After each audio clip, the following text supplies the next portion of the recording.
Party అధికారంలో వస్తే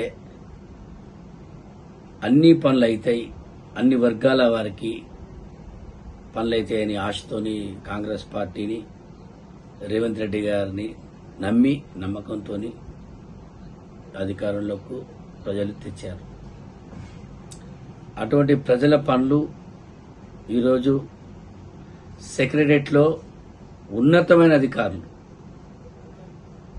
ప్రజలకు అందుబాటులో ఉండకపోవడం, ప్రజలకు సంబంధించి ఎమర్జెన్సీ ఫైళ్లు చూడకపోవడం, నెలల తరబడి ఫైళ్లు పెండింగ్ ఉండడం చాలా బాధాకరం.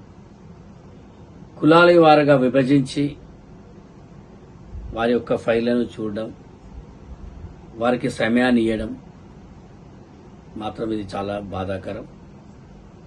చాలా ప్రభుత్వాన్ని చక్కగా నడుపుతూ ప్రభుత్వానికి మంచి పేరు తెస్తూ ఉన్న మన పెద్దలు గౌరవ ముఖ్యమంత్రులు రేవంత్ రెడ్డి గారు ఇవాళ 2 సంవత్సరాలు కాకముందుకే ఎన్నో పథకాలు ప్రజల్లో తెచ్చి ఈ రోజు ఒక మంచి పేరు తెచ్చి పార్టీని మంచి ఉన్నత స్థాయిలో ఉంచిన రేవంత్ రెడ్డి గారు మరి ఈరోజు వారి యొక్క కష్టాన్ని అవమానపరిచే విధంగా, వారి యొక్క కష్టాన్ని తొక్కే విధంగా మరి ఉన్నత స్థాయి అధికారులు సెక్రటరీలో పనిచేస్తున్నారు.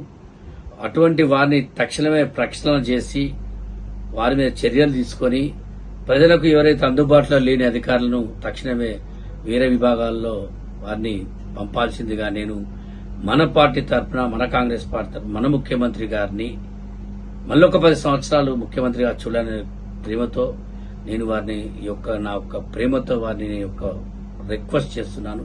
దయచేసి దీని మీద సీరియస్ గా మీరు తీసుకోండి అని నేను మనస్ఫూర్తిగా మళ్ళీ కోరుకుంటున్నాను.